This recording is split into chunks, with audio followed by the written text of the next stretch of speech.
ನಮಸ್ಕಾರ. ನನ್ನ ಹಿಂದಿನ ವಿಡಿಯೋದಲ್ಲಿ ಈ general power of attorney come agreement for sale, ಈ ಕ್ರಯ ಒಪ್ಪಂದ ಪತ್ರ come general power of attorney ಬಗ್ಗೆ ಮಾತಾಡಿದ್ದೆ. ಅದ್ರ ಬಗ್ಗೆ ಹಲವರು ಪ್ರಶ್ನೆಗಳನ್ನು ಕೇಳಿದ್ದಾರೆ, ಸ್ಪಷ್ಟೀಕರಣ ಕೇಳಿದ್ದಾರೆ. ಸಂದರ್ಭಗಳು ಕೆಲವು ಬಂದಿವೆ, ಹೇಗೆ ಮಾಡೋದು ಸರ್ ಅಂತ. ಅದಕ್ಕೆಲ್ಲ ಉತ್ತರ ಕೊಡಬೇಕಾದ್ದು ನನ್ನ ಕರ್ತವ್ಯ ಮತ್ತು ಜವಾಬ್ದಾರಿ, ಗೊತ್ತಾಯ್ತಾ? ಅದಕ್ಕೆ ಇವತ್ತು ಕೂತಿದ್ದೀನಿ.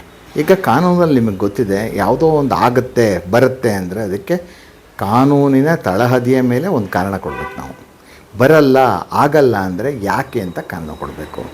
ಸುಮ್ಮನೆ ನಿಮ್ಗೆ ಗೊತ್ತಾಗಲ್ಲ ಬಿಡ್ರಿ ಅಂದ್ಬಿಟ್ರೆ ಅದು ಕಾರಣ ಅಲ್ಲ. ಆದ್ದರಿಂದ ನಾನು ಹೇಳಿರ್ತಕ್ಕಂಥ ರೆಕಮೆಂಡ್ ಮಾಡಿರ್ತಕ್ಕಂಥ agreement for sale for cum G P ಎಗೆ ನೀವು ಪ್ರಶ್ನೆ ಎತ್ತಿದ್ದೀರಾ. ಆ ಪ್ರಶ್ನೆಗಳಿಗೆಲ್ಲ ನಾನು ಕ್ಲಾರಿಫೈ ಕೊಡ್ತೀನಿ. ಅದಕ್ಕೋಸ್ಕರ ಈ ವಿಡಿಯೋ ಮಾಡ್ತಾಯಿದ್ದೀನಿ. ನಂಬರ್ 1, ಮೊದಲನೇದು, ಸರ್ ಎಲ್ಲ ಸರಿ ಇದ್ಮೇಲೆ ಇದನ್ಯಾಕೆ ಮಾಡ್ಕೋಬೇಕು ಅಂತ ಯಾರೊಬ್ರು ಕೇಳಿದರು. ಅಂದರೆ ಸರ್ ಈಗ ಪೂರ್ತಿ ಇದು ಕೊಟ್ಬಿಟ್ಟಿದ್ದಾರೆ, ರಿಜಿಸ್ಟರ್ ಮಾಡ್ಕೊಳ್ಳೋದು ಬಿಟ್ಟು ಇದ್ಯಾಕೆ ಮಾಡ್ಕೋಬೇಕು ಅಂತ. ಅದಕ್ಕೆ ನನ್ನ ಉತ್ತರ ಹೇಳ್ತೀನಿ ಕೇಳಿ. ಸಂದರ್ಭ ಹೇಗಿರುತ್ತೆ ಹೇಳೋಕ್ಕಾಗಲ್ಲ.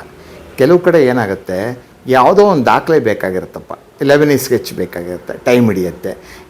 ಇವ್ರು ಬೇರೆಯವ್ರಿಗೆ ಮಾರಿಬಿಡ್ತಾರೆ ಅನ್ನೋ ಕಾರಣಕ್ಕೆ ಇವ್ರ ಹತ್ರ ಅವ್ರು ಮಾಡ್ಕೋಬೇಕು. ಆ ಒಪ್ಪಂದ ಮತ್ತು ಪವರ್ ಆಫ್ ಅಟಾರ್ನಿ ಮಾಡ್ಕೊಳ್ತಾರೆ. ಮತ್ತು ಇನ್ಯಾವುದೋ ಮತ್ತೆ ಇನ್ನೊಂದು ಸಲ ಲೀಗಲ್ ಒಪಿನಿಯನ್ ತೊಗೋಬೇಕು ನಾವು ಅಂತಿರ್ಬೋದು. ಸರಿಯಾದ್ದು ತೊಗೊಂಡಿಲ್ಲ, ನಾವು ಒಂದು ಲೀಗಲ್ ಒಪಿನಿಯನ್ ತೊಗೊಳ್ತೀವಿ ಅಂತಿರ್ಬೋದು ಲಾಯರ್ ಹತ್ರ. ಅವ್ರ ಲಾಯರ್ ಊರಿಲ್ಲ ಅಂತನೋ ಏನೋ ಒಂದು, ಅಥವಾ ಮತ್ಯಾವುದೋ ಒಂದು ದಾಖಲೆ ಬೇಕು. ಈ ಕಾರಣಕ್ಕೆ ಸಾಮಾನ್ಯವಾಗಿ ತಕ್ಷಣಕ್ಕೆ ಯಾರು ಇದಕ್ಕೆ ಹೋಗಲ್ಲ, ಏನೋ ರಿಜಿಸ್ಟ್ರೇಷನ್ಗೆ ಹೋಗಲ್ಲ. ಸಾಮಾನ್ಯವಾಗಿ ಈ ಮದುವೆಗೆ ಮಾಡ್ತಾರಲ್ಲ, ಎಂಗೇಜ್ಮೆಂಟು ನಂತರ ಮದುವೆ, ಎಕ್ದಮ್ ಮದುವೆ ಭಾಳ ಕಮ್ಮಿ, ಗೊತ್ತಾಯ್ತಾ? ಏನಾರ ಗೊತ್ತಾದರೆ ಗೊತ್ತಾಗಲಿ, ಆ ಮದುವೆ ದಿನಾಂಕದಿಂದ ಎಂಗೇಜ್ಮೆಂಟ್ ದಿನಾಂಕದೊಳಗೆ ಏನಾರ ವಿಷಯಗಳಿದ್ದರೆ ಗೊತ್ತಾಗಲಿ ಅನ್ನೋ ಕಾರಣಕ್ಕೆ, ಆಯಿತಾ? ಇಲ್ಲೂ ಅದೇ. ಆದ್ದರಿಂದ ಯಾವ ಸಂದರ್ಭ ಬರುತ್ತೆ ಹೇಳೋಕ್ಕಾಗಲ್ಲ. ಆದರೆ ಒಂದಂತೂ ನಿಜ, anything can happen between lip and sip. ನೀವು ತಗೊಳ್ಳೋವಂಥ ಗುಟುಕು ಮತ್ತು ತುಟಿ ಎರಡರ ಮಧ್ಯೆ ಅದು ಏನಾರು ಆಗ್ಬೋದಲ್ಲ. ಆದ್ದರಿಂದ ನೀವು ಒಂದು ವಾರದಲ್ಲೇ ರಿಜಿಸ್ಟರ್ ಮಾಡ್ಕೊಳ್ತೀನಿ ಅಂತೀರಿ, ಏನೋ ಆಗಿಬಿಡ್ಬೋದು, ಬೇರೆಯವ್ರಿಗೆ ಮಾರಿಬಿಡ್ಬೋದು ಅವರು, ಅರ್ಥ ಮಾಡ್ಕೊಳ್ಳಿ. ಆದ್ದರಿಂದ ಆ 1 ತಿಂಗಳು 15 ದಿವಸವೋ ಏನು ಟೈಮ್ ಕೊಟ್ಕೊಂಡಿರ್ತೀರ, ಅಷ್ಟರೊಳಗಾದರೂ ನಿಮ್ಮ ಹಣಕ್ಕೆ ಭದ್ರತೆ ಬೇಕಾ, ನಿಮಗೆ ಆ ಆಸ್ತಿ ಸಿಗಬೇಕಾ? ಆ ಕಾರಣಕ್ಕೆ ಈ ಡಾಕ್ಯುಮೆಂಟ್ ಮಾಡ್ಕೊಳ್ಳಿ ಅಂತ ನಾನು ಹೇಳ್ತೀನಿ. ಆಮೇಲೆ ಎಲ್ಲ ಸಂದರ್ಭದಲ್ಲೂ ಪೂರ್ತಿ ಹಣ ಕೊಡಬೇಕಾದ್ದಿಲ್ಲ.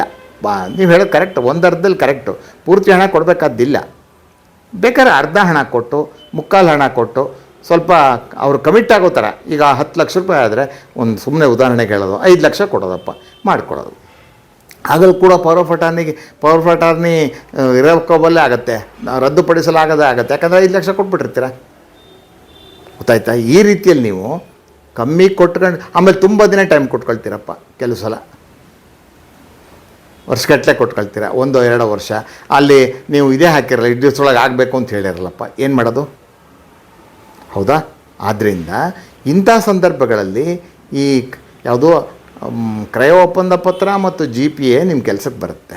ಅಕಸ್ಮಾತು ನೀವು ಇನ್ನೊಬ್ರಿಗೆ ಕೊಡಬೇಕು ಅಂತಪ್ಪ, ಇನ್ನೊಬ್ರಿಗೆ ಯಾರಿಗೋ ಅಗ್ರಿಮೆಂಟ್ ಮಾಡಿಕೊಟ್ಟು ಅವ್ರಿಗೆ ಮಾರಬೇಕು ಅಂತ ನೀವು ಏನೋ ಒಂದಿದು ಎಂಥ ಬ್ರೋಕರ್ ಥರ, ಏಜೆಂಟ್ ಥರ ಅಂತ ಇಟ್ಕೊಳ್ಳಿ.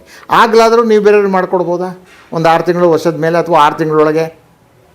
ಆಗಲೂ ಕೂಡ ಇದರಲ್ಲಿ ಪವರ್ ಬರ್ಕೊಂಬಿಟ್ರೆ ನೀವಾಗಲಿ ಯಾರಿಗಾರ ಕ್ರಯಪತ್ರ ಮಾಡ್ಕೊಡ್ಬೋದು, ನಿಮಗಾಗಲಿ ಕ್ರಯಪತ್ರ ಮಾಡ್ಕೊಬೋದು, ಅಥವಾ ನಿಮ್ಮ ಕುಟುಂಬದಲ್ಲಿ ಯಾರಿಗಾದರೂ ಕ್ರಯಪತ್ರ ಮಾಡ್ಕೊಬೋದು, ಅಥವಾ ಅಗ್ರಿಮೆಂಟ್ ಫಾರ್ ಸೇಲ್ ಮಾಡ್ಕೊಳ್ಳೋದು, ನನ್ನ ಪರವಾಗಿ ಕ್ರಯಪತ್ರ ಬರ್ಕೊಡೋದು ಅಂತ ಬರ್ಕೊಂಡಿದ್ದರೆ ಆವಾಗ ಏನು ಮಾಡಬೇಕಾಗತ್ತೆ?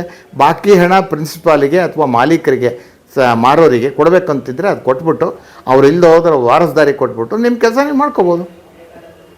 ಈಗಾಗಲೇ ನೀವು ಅರ್ಧ ಕೊಟ್ಬಿಟ್ಟಿರ್ತೀರ, ಇನ್ನು ಅರ್ಧ ಬಾಕಿ ಇರುತ್ತೆ, ಅದಕ್ಕೆ ಯಾರೂ ತಕರಾರು ಎತ್ತಕ್ಕೆ ಬರೋಲ್ಲ, ಗೊತ್ತಾಯ್ತಾ? ನೀವು ಕೊಟ್ಟು ಅವ್ರಿಗೆ ಏನು ಹಣ ಬಾಕಿ ಯಾರು ಉಳಿಸ್ಕೊಂಡಿದ್ರೆ, ಪೂರ್ತಿ ಹಣ ತೆಗೆದು ಕೊಡದಲ್ಲೇ ಭಾಗಶಃ ಕೊಟ್ಟಿದ್ದರೆ ಆ ಭಾಗಶಃ ಹಣವನ್ನು ಅವ್ರಿಗೆ ಮುಟ್ಟಿಸಿ ನಿಮ್ಮ ಕೆಲಸ ನೀವು ಮಾಡ್ಕೋಬೋದು, ಮಾರೋವಂಥದ್ದು, ಅಗ್ರಿಮೆಂಟ್ ಫಾರ್ ಸೇಲ್ ಮಾಡ್ತಕ್ಕಂಥದ್ದು. ಆದರೆ ಒಂದು 50 ಭಾಗ ಹಣ ಕೊಟ್ಟು ನೀವು ಪವರ್ ಆಫ್ ಅಟಾರ್ನಿ ಬರ್ಕೊಟ್ಟು, ಅಗ್ರಿಮೆಂಟ್ ಫಾರ್ ಸೇಲ್ ಬರ್ಕೊಟ್ಟು, ಅದರಲ್ಲಿ ಮಾರುವಂಥ ಪವರ್ ಇದ್ದರೆ ಅದು ನೀವು ಮಾರಕ್ಕೆ ಬರೋಲ್ಲ. ಮಾರಿದ್ರೆ ಅಸಿಂದು ಆಗುತ್ತೆ, ಯಾಕಂದರೆ ಪೂರ್ತಿ ಕೊಟ್ಟಿಲ್ಲ ಹಣ, ನೀವು ಒಪ್ಪಿರ್ತಕ್ಕಂಥ ಹಣ. ಅವ್ರು ಕೇಳ್ಬೋದು ನಾಳೆ, ಅಲ್ಲೇ ಬರ್ಕೊಂಡಿರ್ತಾರೆ ಸಾಮಾನ್ಯ. ಏನಂದರೆ ಇದಕ್ಕೆ 10 ಲಕ್ಷ ಬೆಲೆ, 5 ಲಕ್ಷ ಕೊಟ್ಟಿದ್ದಾರೆ, ಮಾರುವಂಥ ಪವರು ಕೊಟ್ಟಿದ್ದೀವಿ.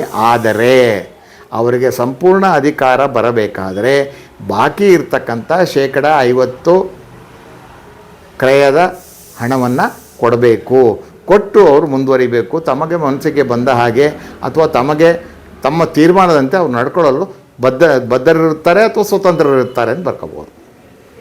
ಆಯಿತಾ? ಈ ರೀತಿಲಿ ನೀವು ಅಗ್ರಿಮೆಂಟ್ ಫಾರ್ ಸೇಲು ಮತ್ತು GPA ಉಪಯೋಗಿಸ್ಕೋಬೋದು.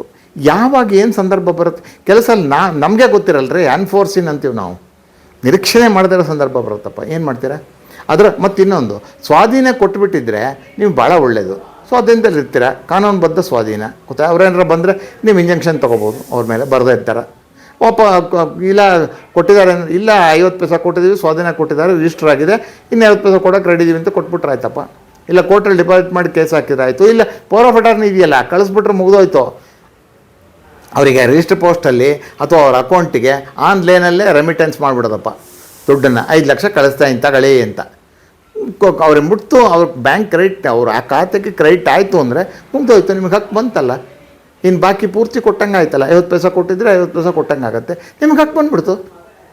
ಅಲ್ಲಿ ನಿಮಗೆ ಯಾವುದೇ ಥರದ ಡೆಫಿಷಿಯನ್ಸಿ ಇರೋಲ್ಲ, ನೀವು ಸಂಪೂರ್ಣ ಹಕ್ಕುದಾರ ಆಗಿಬಿಡ್ತೀರ, ಪೂರ್ತಿ ಹಣ ಕೊಟ್ಬಿಡ್ತೀರಲ್ಲ. ಒಂದು ವೇಳೆ ಕೊಡದಿದ್ದ ಪಕ್ಷದಲ್ಲಿ ನಾವು ಮಾತಾಡ್ತಾ ಇರೋದು.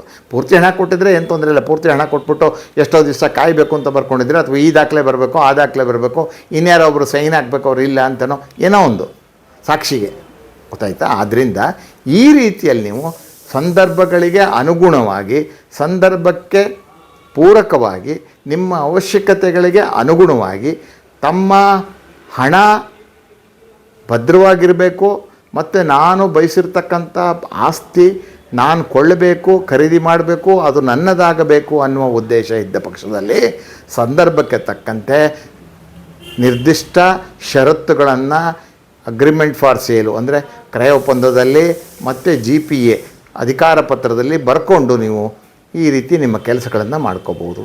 ಇದು ಮಾರೋರಿಗೂ ಕೊಳ್ಳೋರಿಗೂ ಯಾವುದೇ ರೀತಿ ಒಂದು ಡಿಫರೆನ್ಸ್ ಬರಬಾರ್ದು.